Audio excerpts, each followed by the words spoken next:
Voilà, et je fais rentrer les quelques personnes ou pas les quelques personnes, les personnes en fait qui souhaitent nous rejoindre pour cette nouvelle aventure, nouvelle rencontre plutôt qu'une aventure, bien que ça sera la 9e séance, et c'est une séance un petit peu particulière. Donc déjà, bonjour ou bonsoir à toutes puisque, tout le monde n'est pas sur le continent européen. Mais en tous les cas, déjà merci Silmona Polvani, d'avoir accepté cette invitation sous une forme un peu différente que les autres rendez-vous de ce séminaire, de ce rendez-vous de rencontre autour de sujets qui nous intéressent, qui nous questionnent et qu'on va appeler scène, la scène de la création au sens large. Et ce qui a motivé mon invitation, sous cette forme un peu plus courte pour cette séance du mois de juillet en plein mois d'été, comme celle certainement du mois d'août, c'est imaginer pour la deuxième saison 2021-2022 quelque chose d'encore plus léger et qui se réinvente à chaque fois. Quand je dis se réinvente à chaque fois, c'est que nous sommes liés avec aucune institution, bien que nous nous intéressions à la question de la scène, bien que nous invitions des chercheurs et des praticiens, on se donne une forme de liberté qui est un rendez-vous. Et le rendez-vous, il est important parce que même si la séance est enregistrée et elle pourrait être réécoutable a posteriori sur une chaîne YouTube, en tous les cas, c'est un moment présent, hein. C'est un moment présent, c'est un moment intact. Et là, vous nous faites la joie, en plus d'avoir accepté de dialoguer, on va dire, sur une séance de 27 minutes, c'est un format estival, depuis l'Italie, depuis la Toscane et depuis effectivement Angliana. Mais avant de vous donner la parole, parce que c'est vous qu'on a envie d'écouter et qu'on voit déjà avec un très beau coucher de soleil, dire quelque chose à propos de votre parcours et qu'est-ce qui a effectivement animé et poussé cette invitation au-delà du fait que vous êtes auteur, performeuse, que je connais votre travail, mais là, pour le coup, vous venez de participer à un ouvrage dans lequel vous avez écrit un texte qui parle de votre travail de recherche, tant en tant que performeuse qu'en tant que théoricienne. Alors, ce rendez-vous mensuel de 11 séances 2020-2021 et tous les 27, et le hasard veut que cet ouvrage coûte 27 euros. Mais ça, c'est la petite anecdote. Je vais juste rappeler, ça me semble important, que votre article, et on va commencer cet échange à partir de là, il s'intitule Corps chercheur en performance, les cas de corpus vivant et avatar que jamais.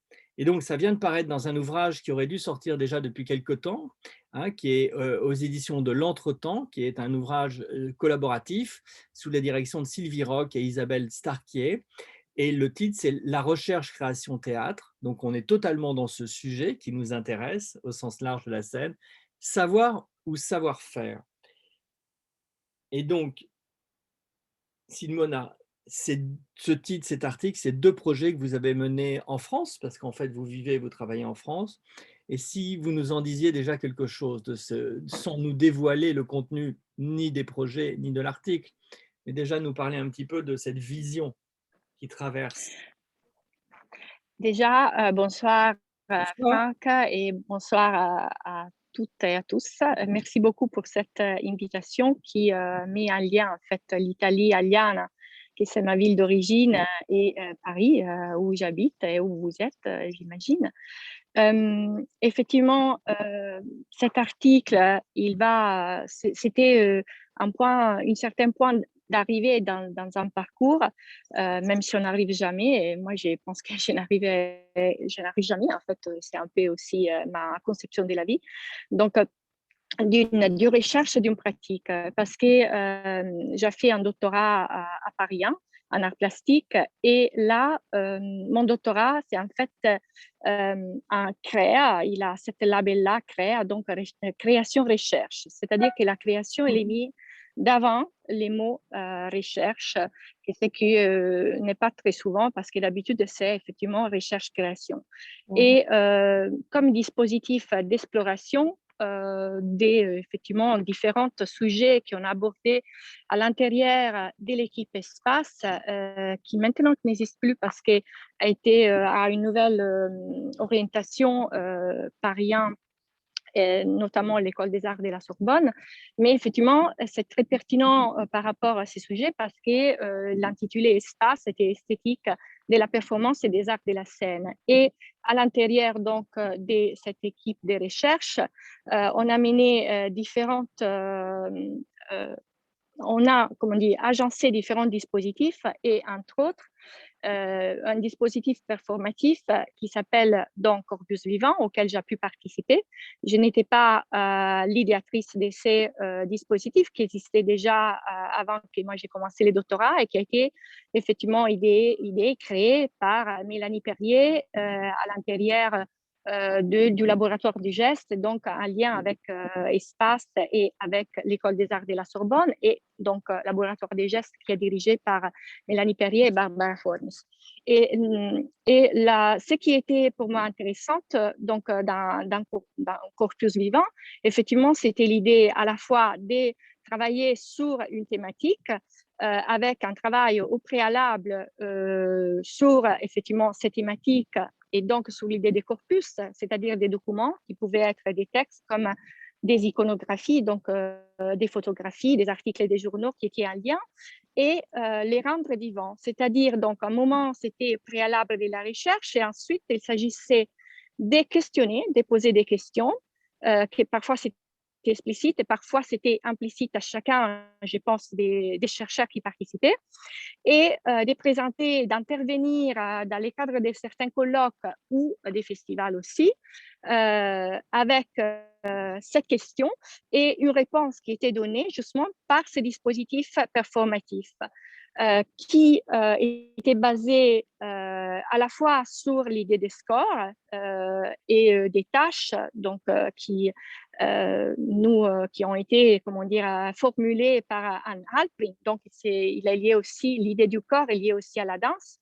Et même si on ne danse pas dans ces dispositifs, on fait danser peut-être des mots, on fait danser des idées, mais on ne danse pas au sens propre. Et donc, cette idée du protocole et en même temps, et des tâches, en même temps d'une improvisation, mais dans un certain cadrage. Donc, qui devait contribuer à rester dans les sujets, tout près du sujet qui était posé, et en même temps, de permettre à une certaine aléatoire et à les hasards aussi, ou à une sagacité par une autre idée qui était au cœur de ce processus qui est celui de serendipity, la sérendipité, de faire chemin par donc, ces protocoles qui étaient constitués de différentes actions qui étaient mises en place et qui s'est basé aussi sur l'idée de poser, de présenter, de jouer comme si c'était des cartes, effectivement, ces documents, de faire répondre. Chaque performeur allait répondre et chaque pôle des performeurs, parce on fonctionne par pôle, d'habitude 4 pôles des performeurs chacun, ou si on est plus à intervenir, on est arrivé même à 5. Et donc,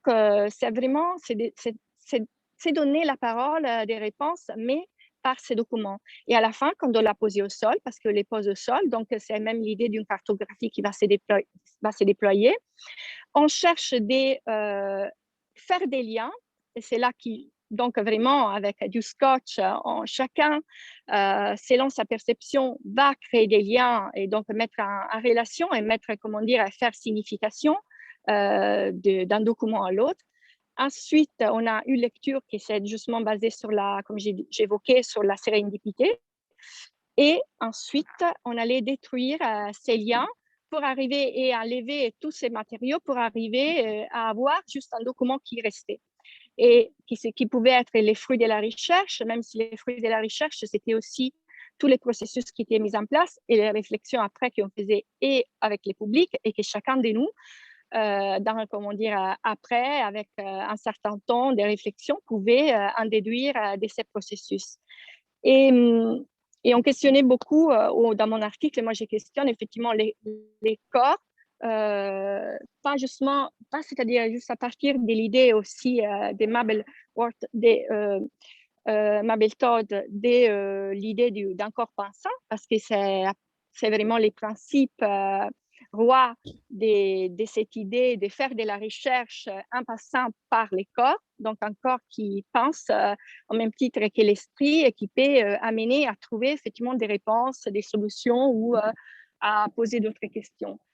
Par la sensibilité, par les sentiments, donc par tout ce que notre mémoire corporelle est aussi dans une part d'inconscience il peut effectivement produire et créer par rapport aux autres, par rapport à ces documents, par rapport aux autres performeurs chercheurs, par rapport au public et par rapport surtout à l'idée, qui peut-être c'est aussi intéressant par notre conversation, de l'environnement.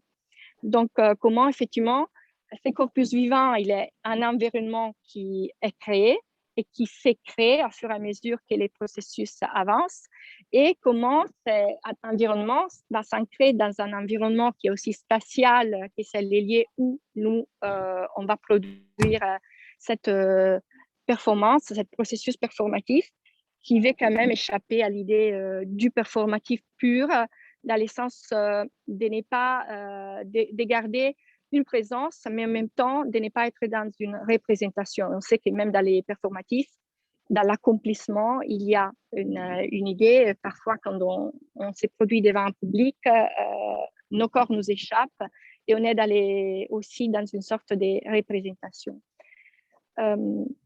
Donc ça, c'était une partie de l'article. Et l'autre partie, c'est effectivement consacré à une autre expérience que j'ai faite, qui est Avatar que jamais, avec Pascal Weber et les duos en tout. Et là, c'est différent.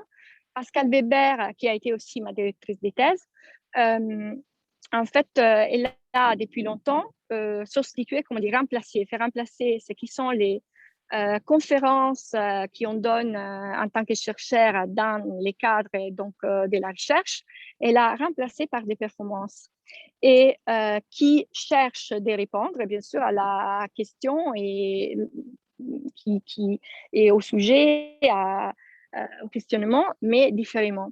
Et là, il s'agit aussi d'utilisation des nouveaux médias, des réseaux plutôt, des moyens de communication qui sont propres comme maintenant on utilise Zoom, c'était Skype, et elle, en fait, était au Canada à ce moment-là, et la conférence qu'elle était invitée à donner, c'était à Paris. Et donc, elle m'a demandé d'être son avatar. Elle a écrit une sorte de scénario qui, par une forme de récit, allait évoquer et parler différemment. Les sujets, c'était en fait les rapports entre l'acteur et l'avatar, entre présence et représentation, entre virtuel et réel. Et donc, par les moyens de cette construction de l'avatar, nous avons abordé, elle a abordé, et après, moi, en tant qu'avatar, je l'ai abordé avec elle, ces aspects, aussi avec l'image très poétique du reflet, du miroir, et aussi le fait que l'avatar, à bout d'un moment, elle n'est pas soumise effectivement à son patron, à ce qui représente, dans ces cas-là, sa patronne, à son maître, pas patronne, à son maître et à sa maîtresse, parce que l'avatar, à bout d'un moment, elle n'accepte plus d'être juste les passeurs de la parole de l'autre et du corps, et juste la représentation du corps de l'autre, mais elle veut assumer son corps propre, et qui peut évoquer aussi des rébellions des robots, hein. Et elle veut aussi avoir sa parole. Et dans ces cas-là, c'est manifesté par l'effet que moi, comme je suis italienne, sono italiana, ad un certo punto parlavo italiano.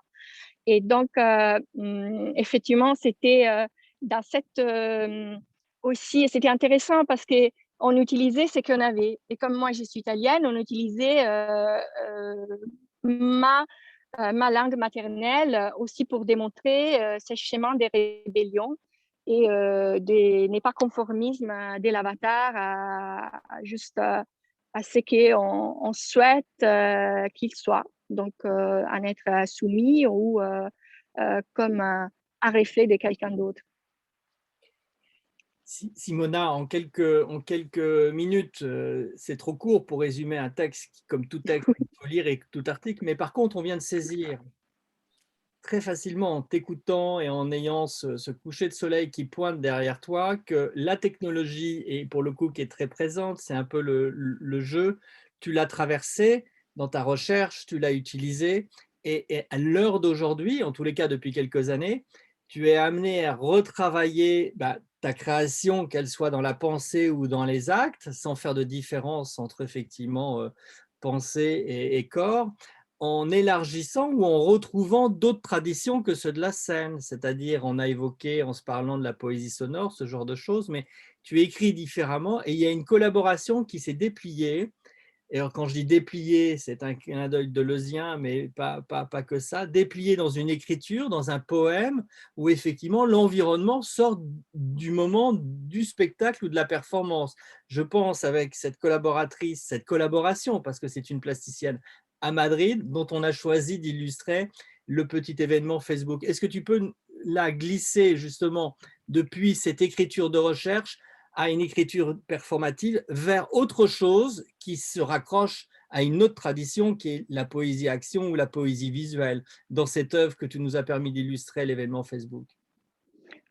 Oui, oui, merci pour cette occasion, effectivement. Euh, Moi, j'ai une écriture à définir. Oui, je la définis poétique, mais je ne me définis pas encore poète ou poétesse. Ce sont des grands mots, donc ça me font peur. Et en fait, depuis certaines années, j'ai une pratique de l'écriture qui remonte à toute petite. Mais j'avais commencé à écrire de la poésie, ça fait maintenant 15 ans.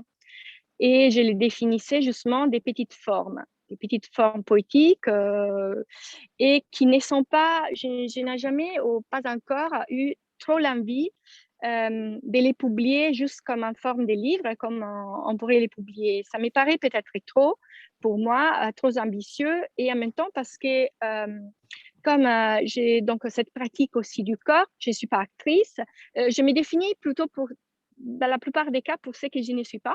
Mais, et ça, c'est vraiment même une image très poétique, c'est-à-dire qui renvoie à la poésie, par exemple, di Montale, di Eugenio Montale, qui avait cette comme déclaration, donc on ne peut pas dire ce qu'on est.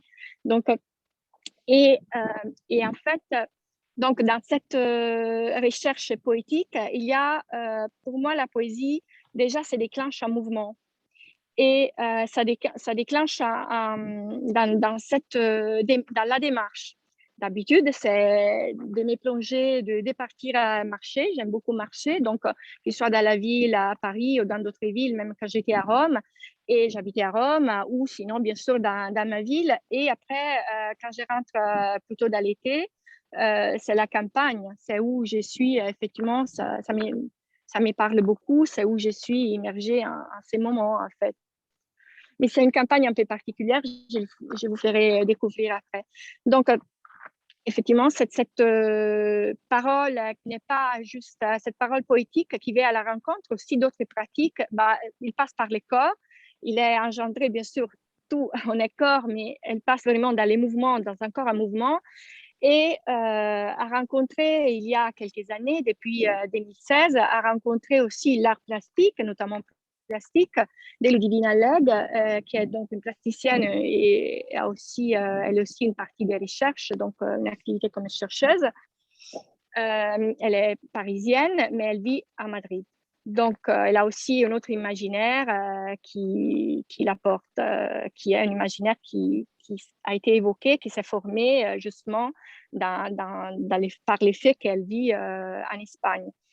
Et je dis que c'est un imaginaire parce que, c'est-à-dire, ce n'est pas juste parce qu'on vit dans une autre ville, parfois qu'on est porté par une autre imaginaire, mais dans son œuvre, c'est le cas. Parce qu'elle se réfère aussi à la tauromachie, mais avec une lecture qui est liée à la femme, donc qui n'est pas juste, qui est liée par exemple au sang menstruel, et donc n'est pas du côté juste du rituel de l'homme et dans ses rapports à la bête qui va être tuée, et dans cette affirmation de l'homme sur la bête. Et en fait, la bête, c'est même la femme dans certains cas. Donc, et alors, on est né, on est parti, on m'avait demandé de collaborer parce qu'elle avait trouvé, elle a aimé comme ça certains poèmes. On avait déjà collaboré, donc on a collaboré dans une première temps pour créer une partie d'une performance qui a été présentée, donc pour laquelle j'ai écrit un poème. J'ai travaillé aussi avec les musiciens Frédéric Matenev et ça a été présenté justement au Musée des Arts et Métiers. Et à partir de cela, on a commencé à collaborer. Et de cette collaboration, après des ans de collaboration, donc où on s'est nourri avec les poèmes et avec son geste plastique, ou en tout cas même d'une partie mon geste plastique, au moins au niveau des réflexions, parce que je pratique la poésie visuelle, j'ai fait des installations, donc j'ai une petite partie des pratiques en tant qu'artiste visuel. Et on a arrivé à créer cette poésie qui est incarnée dans une toile qui est en fait une toile au châssis. C'est-à-dire, ça devait être un livre d'artiste et ce livre d'artiste a pris les mouvements en fait. Et un mouvement qui doit être porté par une femme et qui a été porté par des femmes. Donc, mon poème, qui c'était un petit poème à quelques vers, c'est-à-dire c'est un poème c'est comme un fragment. Donc, il y a des poèmes, j'écris aussi des poèmes très courts, donc, et a été brodé dans la traîne, parce que c'est une jupe à traîne qui a été taillée sur moi. En fait, c'est mon corps, c'est-à-dire c'est ma taille qui a donné les mesures pour cette robe et pour cette jupe. Et mon poème a été brodé par justement une brodeuse qui travaille avec les costumes des toréadors. Donc, et la technique de la broderie, c'est une technique particulière parce que ce n'est pas juste la broderie, les types de broderies qu'on utilise par les costumes, mais parce qu'elle a été brodée à reflet. C'est-à-dire qu'on peut lire les poèmes quand on est devant un miroir. Sinon, on les voit, on ne peut pas vraiment les lire parce que c'est brodé à l'inverse d'une certaine façon avec cette technique. Et, et ce qui est intéressant, c'est qu'effectivement, après Ludivine, à Madrid, a invité des artistes femmes à porter et à poser avec cette robe, chacun avec son imaginaire. Donc, ce sont des photos toutes, effectivement, où les corps de cette femme et aussi les figures, même s'il y a cette donnée, cet élément unifiant qui est la jupe, sont des photos avec une esthétique, une dimension corporelle, des présences différentes, même si après l'esthétique qui le divine a utilisée est à elle et est la sienne. Et ils ont aussi été faites, je parle mal en français en ce moment, c'est-à-dire ils sont devenus des posters et ont été à taille humaine, c'est-à-dire, oui, et ils ont été affichés dans des rues de Madrid pendant une exposition. Et donc, c'était aussi effectivement un passage d'un poème à mouvement qui bouge et qui va vers la ville pour devenir image de la ville et des femmes dans la ville, d'un certain type de femmes dans la ville, des femmes artistes notamment. On comprend bien que le déplacement de ta recherche, au-delà de la contemporanéité, c'est-à-dire qu'effectivement, tu es directement dans les sujets que l'on connaît, qui sont souvent évoqués, mais là, c'est toi qui les traverses. Peut-être que ta pratique qu'on n'a pas évoquée, mais qui existe en parallèle encore une autre corde à ton arc, c'est la traduction. Tu traduis des Oui, auteurs, des auteurs de théâtre, un auteur de théâtre chinois d'ailleurs très important en France, mais pas qu'en France. Et donc, tu traverses les langues et moi, on a presque épuisé notre temps de 27 minutes, mais on va se laisser du temps, bien évidemment. Mais ce que je voulais dire dans tout ça, c'est que la proposition, au-delà du soleil que tu nous envoies, il y a ça. De quelle manière, dans un geste de rencontre, même si c'est par Zoom et même si c'est dans un temps court, on peut dire des choses et en entendre autre chose que des lieux communs qui pourraient être la question du genre, la transdisciplinarité, la traduction. Donc, tu renouvelles et tu nous apportes quand même un souffle d'énergie. Et c'est aussi pour ça qu'on merci. s'était dit que ce direct était important, pas parce qu'il est en extérieur et c'est bien de faire des performances en extérieur, c'est que tu travailles sur le site même qui te ressource chaque été en ce moment à un projet de poésie dont tu ne veux pas nous dire la totalité, mais c'est pour ça qu'on te voit sur ce site. Et là, ça déplie encore plus. On passe du costume, de la page, bien évidemment, à l'histoire, à la recherche, à la pratique, et on sort de la boîte. Voilà, on sort de la boîte et ça respire. Oui, en fait, comme je disais, je suis inspirée par ce que je vois quand je me promène et aussi par cette nature qui est effectivement un peu à la fois cultivée, c'est-à-dire par des agriculteurs et en même temps, elle est assez sauvage. Et ce qui m'intéresse cette année, j'ai découvert un autre chemin donc, ce n'était pas celui que j'ai emprunté les années dernières. Et dans ce chemin, ce qui me fascine, c'est effectivement qu'on trouve des choses assez singulières qui sont bien sûr là abandonnées et en même temps, ils sont des objets. Par exemple, je vais vous dire, et après, je vais vous parler plutôt de projets. Par exemple, j'ai trouvé un WC, c'est-à-dire un WC. Et là, je voulais effectivement réinventer la pratique de les signer et de citer effectivement du chant parce que c'est un WC en très bon état qui est abandonné tout à côté d'une grande villa à la campagne. Donc, même jouer un peu avec cette idée d'ironie et de réactivation, je dis tiens, les hasards a voulu que je trouve ce WC, je vais les signer et ce sera un ready-made vraiment presque 100 ans après sur une rue d'Aliane et voilà. Ou peut-être que je vais écrire un poème sur cette émail qui est très blanc parce que c'est tout neuf. Mais les sites où je suis, donc c'est un autre type de site parce que ce qui me fascine dans ces sites-là, c'est que C'est là où tu nous je parles, peux hein, c'est tourner, bien. oui, c'est ça, Voilà. parce que les WC, c'est juste à des 100 mètres, mais là, c'est comme il y en a beaucoup, hein, c'est-à-dire c'était un hangar pour des machines qu'on utilise à l'agriculture et que maintenant les personnes qui faisaient ce travail ne les font plus parce qu'à un bout d'un moment, il n'y avait plus de marché. Et donc, il est effectivement euh, abandonné. Et ce qui me fascine, ce n'est pas juste la destruction, c'est que dans une autre partie du travail que je mène, et tout seul avec tout seul par la part de ma poésie, mais je travaille là, il y a plein de musique, mais avec un musicien électronique qui s'appelle Damiano Meacci, qui fait partie du collectif Temporeale, donc il s'est formé avec Luciano Berio. Temporeale, c'est encore l'association qui avait été fondée, maintenant c'est Fondation Luciano Berio. Et donc on a déjà travaillé sur différents projets, on a été même en résidence en France.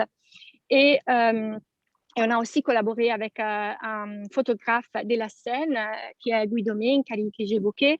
Donc, on est en train de continuer ces projets et je souhaiterais aussi élargir avec des photos parce que on a déjà commencé avec Guido, mais ça m'intéresse beaucoup des sites comme celui-ci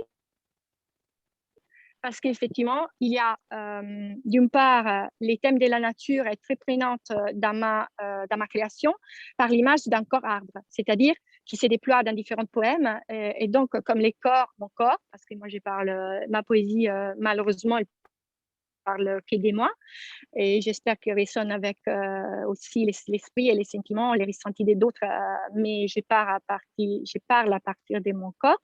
Donc c'est cette image d'un corps arbre et donc, mais on n'échappe pas à l'environnement et aux technologies et à tout ce qui est effectivement, c'est la culture. Et la culture est aussi, en ce sens, ce n'est pas juste un musée, ce n'est pas juste du beau, c'est aussi ce qui reste de certaines civilisations ou des pratiques qui après, ils ne sont plus, ils vont en décadence. Et donc, ce qui reste, ce sont des ruines dont la nature va se remparer parce que, comme vous voyez là, la nature, effectivement, il sera propie complètement. Et alors, je n'ai pas encore trop développé, c'est-à-dire mes idées, comment continuer, mais effectivement, je suis assez fascinée tous les fois que je vois, est-ce que vous m'entendez? Tous les fois que je vois Oui, effectivement oui. des lieux comme celui-ci, qui sont, ça c'était la maison, l'ancienne maison, parce qu'après ils ont construit une autre. Et donc là, on voit, hein, il y a des villas qui sont même parfois à côté. Et donc, dans ces paysages, on a des champs, on a des villas en même temps des lieux qui sont des anciennes usines ou hangars sont maintenant abandonnés parce que ont changé effectivement les activités. On n'a plus les moyens. Il y a des crises économiques. Il y a eu des crises économiques et donc sont changés. Et ça me parle beaucoup l'idée d'avoir comme scène des scènes qui ne sont pas urbaines, qui ne sont pas juste naturelles, mais qui vont à la rencontre dans un système d'une époque que même si était l'agriculture, c'était une agriculture qui touchait un peu à l'industrialisation ancienne, parce que maintenant c'est encore plus avancé, et qui reste là comme une trace. Bon, l'idée des traces, on l'utilise, on l'exploite beaucoup, mais aussi comme un dépôt de quelque chose. Donc, où après, elles vont se déposer et je pourrais déposer des poèmes. C'est là. Simona, nous avons dépassé ce temps conceptuel, mais ça, c'était évident. En tous les cas, tu as joué le jeu de ce temps. Je sais que tu as au moins préparé un ou deux poèmes et la lumière que tu nous apportes, même quand elle sera enregistrée a posteriori, en dit long sur cette recherche qui, comme tu l'as bien précisé, il ne s'agit pas d'un spectacle ou d'une exposition qui sortirait de murs classiques du théâtre ou du musée, hein, ça on connaît, ni de cette question de la ruine qui a été travaillée dans l'autre sens, de quelle manière la ruine peut rentrer dans le musée. Mais là, on voit bien que c'est à la fois l'endroit où tu as vécu, l'endroit où tu te ressources, la question de la poésie, et donc tous ces éléments-là, je trouve, sont porteurs pour donner quelque chose à réfléchir pour les gens qui vont nous écouter. Et donc, c'est quelque chose qui est ouvert également dans l'interprétation, qui n'est pas fermée. Et ça, c'est quand même très important, surtout à l'heure d'aujourd'hui, où bien évidemment, la question de la technologie, elle se pose, on la respire peut-être un peu trop, et de quelle manière on peut inventer quelque chose d'autre. Donc, simplement un direct comme ça, c'est amical, c'est un ciao par téléphone mobile avec quelques personnes. Sache qu'il y a quelqu'un qui s'est levé beaucoup plus tôt parce qu'elle nous regarde depuis l'Amérique du Nord, le Canada, qui est avec nous. Oh, Et je sais qu'elle travaille beaucoup sur ces questions aussi, on va dire, pas post-technologiques ou post-humains, mais de quelle manière l'environnement à cheval entre des préoccupations de respiration, d'oxygénation, peuvent se recouper avec la création artistique qui s'est croisée également dans d'autres champs de recherche tels que les thérapies. Je pense à une autre personne qui nous regarde et qui sait qu'il y a eu Félix Guattari, je ne sais pas s'il allait beaucoup en Toscane, mais il allait beaucoup à Milan, fut un temps en Italie. Donc tout ça fait sens aussi. Je ne sais pas si l'une de vous, ou nous ne sommes pas, il n'y a pas que vous deux également, Anne et Louise, qui sommes avec nous, mais je ne voudrais pas, parce qu'on s'est fixé un temps conceptuel, que personne ne puisse te poser de questions, même si on peut te trouver facilement, Simona. Donc, s'il y a quelques personnes qui ont des questions ou des remarques, c'est avec grand plaisir. Et je pense, c'est peut-être comme ça que tu l'avais imaginé, que tu pourrais nous lire quelques poèmes ou un poème pour clôturer cette séance. Voilà ce que je peux vous proposer. S'il y a des gens qui veulent intervenir, les micros sont ouverts, quelle que soit votre distance.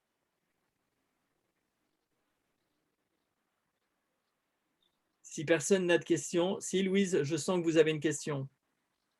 Non, après les poèmes, peut-être.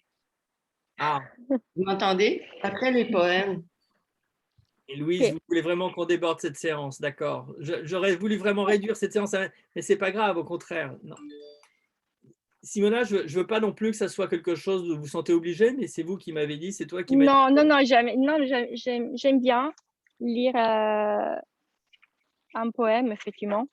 Je vais, euh, je vais vous lire. Alors, je vais vous lire quelque chose que j'ai écrit en français qui n'a même pas, il n'a pas encore une forme de poème. Donc, on peut les prendre comme quelque chose qui a vraiment à défricher. Et je vous les donne comme ça, on parlait des traductions. Parfois, je tente d'écrire en français, mais ce n'est pas effectivement une tâche même facile. Et donc, je partage, j'espère que je ne serai pas ridicule, mais ça va, je partage ça. J'ai dit des mots comme des cailloux. J'ai dit araignée, j'ai dit merde. J'ai dit n'importe quoi qui pèse sur mon sternum. J'ai dit comme des pierres. Je crache du feu, de l'eau, du vent. Je crache tout. Ce que j'avalais depuis lors. Je crache la marée des noyés dont on devrait quoi? Énorme mission à devoir reconfigurer l'humanité. J'ai dit locust, ventre tordu, mains serrées, sang blanchi. J'ai dit vipère. J'ai dit abominable. Genoux pliés. J'ai dit révolte du sang des puits. J'ai dit ce que je n'ai pu dire. L'indicible des mots. Les mots vidés. Les mots atterrés. Je me fais corps au-dessus du verbe. Je souffle la pierre, les bras, les jambes, la tête, vagin, poitrine. J'existe par cela que j'existe. J'écris mon corps,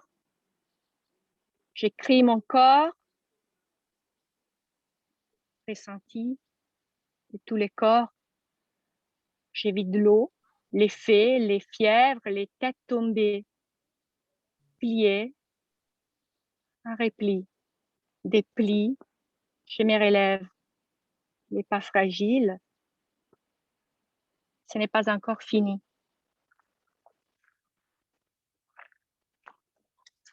Donc, je vous lis ça.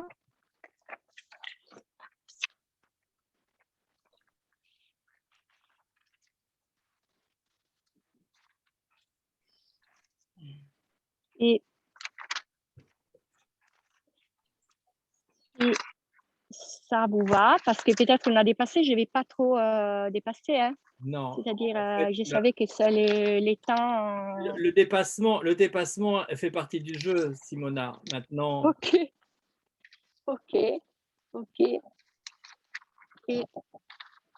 je voulais.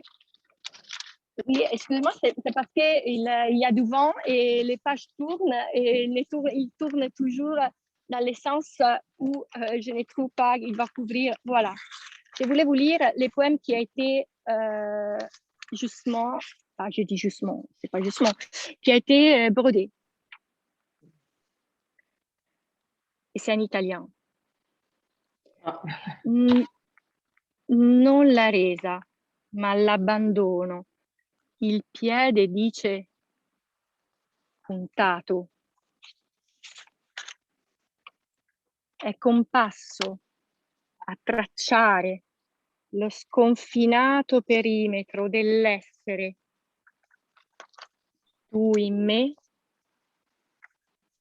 dell'accadere, io in te.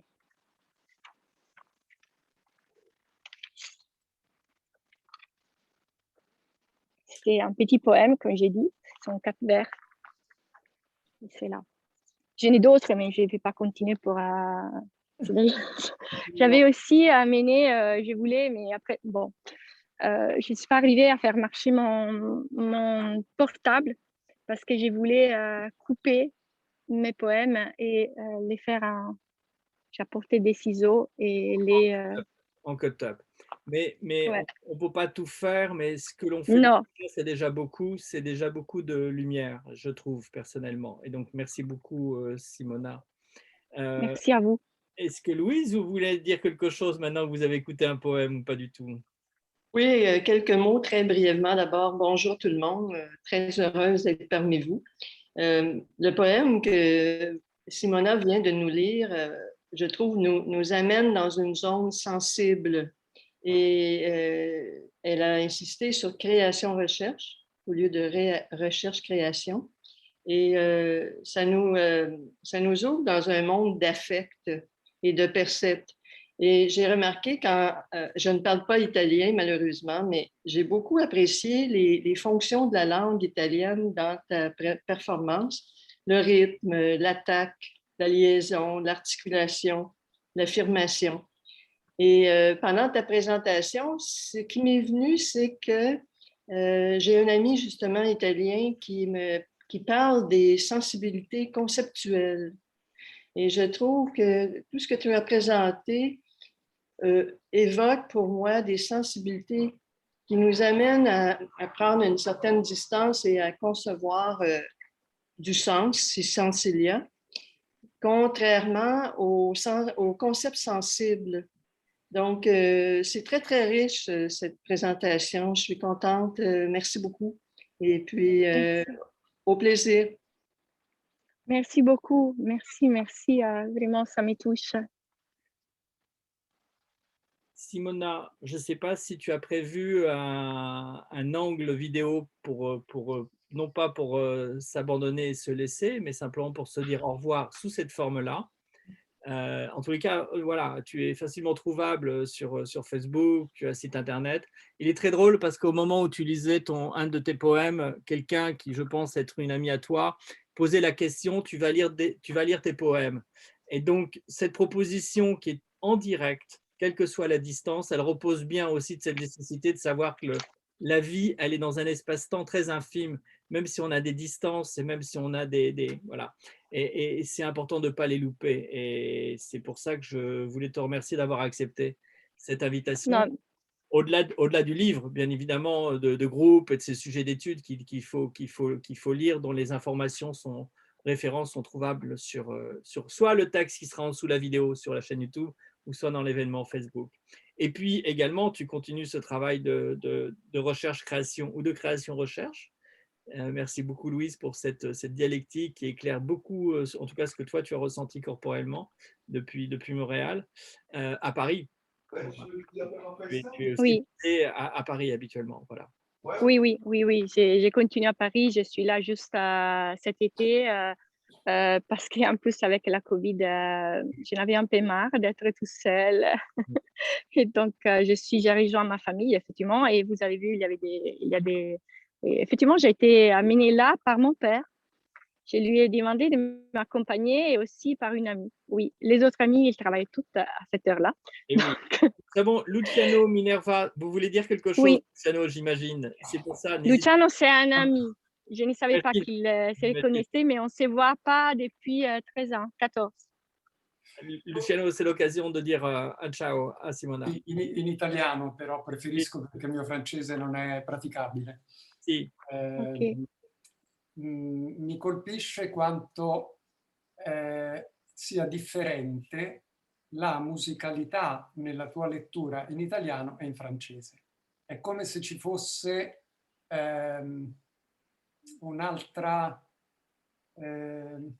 proprio un altro suono. No? Mi chiedo, nel momento in cui la tua poesia diventa danza, musica, eccetera, se come percepisci questa differenza mettendo questi due mondi insieme, come fai da traduttrice? Cioè come passi dentro di te da una lingua all'altra. Je vais vous traduire simplement la question. Elle demande effectivement, il dit que Luciano dit qu'à l'écoute a entendu qu'il y a vraiment différentes sonorités en français et en italien. Et donc, il me pose la question comment, quand je performe en danse, par exemple, ou je performe en tout cas mes poèmes, comment je passe et quand et dans l'acte de traduction, comment je passe et passe par mon corps cette différente sonorité et texture qu'effectivement a la langue. Et il pose une question très importante parce que c'est encore, je ne l'ai pas résolu. C'est pour cela, par exemple, que j'ai encore du mal à traduire mes poèmes en français parce que je trouve que parfois, elle devient trop jolie. Et par contre, mes poèmes, ils ne sont pas jolis dans ma langue. On ne peut pas dire qu'ils sont jolis. Ils ne sont pas enjolivés. Et donc, c'est un travail à faire. Et par cela, par exemple, j'ai décidé parfois d'assumer qu'en français, mes poèmes, ils puissent, les peu de traductions que j'ai faites ou je suis en train de faire, qu'ils puissent pas être complètement dans les normes de la langue. C'est-à-dire d'accepter que il y a de l'agencement des mots qui fait qu'on peut, on échappe à une sonorité qui est trop, comment dire, enroulante et qui va plutôt, qui peut créer des frictions, des ruptures et aller et porter la langue vers des aigus. Vers des aigus, j'entends comme qui sont plus des épines, qui sont plus, qui coupent, qui sont plus des angles. C'est ça. Comment faire ressortir des angles. Et, mais c'est une question que je n'ai pas encore résolue. Et sur les corps, moi d'habitude, encore, j'ai fait, quand j'ai fait même des performances, une performance poétique avec une marionnette à Paris, c'était en italien, les poèmes. Donc, et on me demande d'habitude de dire, de porter mes poèmes en italien et pas encore en français. Donc, je n'ai pas encore résolu la question, mais je me la pose et je cherche des petits ajustements linguistiques. Et j'ai la sortie, j'ai l'image des sorties, je crois. Ah, je dirais... Parce qu'effectivement, avec les vents, les feuilles des poèmes s'envolaient. Ah oui, Et très bien. continuent à s'envoler. Donc, je dirais que ce qui se pose comme questionnement à travers les traductions, à travers la langue, il ne s'agit pas que d'une forme de traduction, il s'agit d'habiter la langue. Et de quelle manière, effectivement, la question de la transdisciplinarité ou de ce qu'on appelle la Gesamtkunstwerk ou art total ou les nouvelles technologies, reposer cette question de quelle manière on habite la langue, c'est aussi reposer la question de quelle manière on habite les technologies et de quelle manière on peut se les réapproprier. Tout ça, c'est des choses qui, plus qu'aujourd'hui, sont importantes, surtout lorsqu'on utilise les technologies qui nous permettent de communiquer à distance et de recréer une profondeur et pas simplement du message dont on perdrait tout sens ou toute originalité. Voilà. Donc moi, je te laisse clôturer comme tu le souhaites, Simona, qui n'est pas une clôture, bien évidemment, mais qui est une ouverture. En fait, je vous laisse avec la coucher des soleils et les feuilles qui sont là par s'aimer les hasards. On parlait des hasards et la laisser là. Et je vous tiens vraiment à remercier Franck et toutes et tous pour m'avoir permis d'être avec vous dans ces lieux qui m'est cher et que j'aime. Donc, avec mes poèmes. Et c'est en plus, je vais vous dire au revoir, arrivederci, buona serata e la poesia ci porti. Arrivederci. Merci beaucoup, Simona. En tous les cas, pour ceux qui nous suivront, le mois prochain, on sera dans une séance assez similaire en plein Pays Basque. Et pour un coucher de soleil aussi, c'est qu'on a décidé aussi avec Simona de l'horaire à cause de ce coucher de soleil, bien évidemment. Merci beaucoup et puis à très bientôt, j'espère.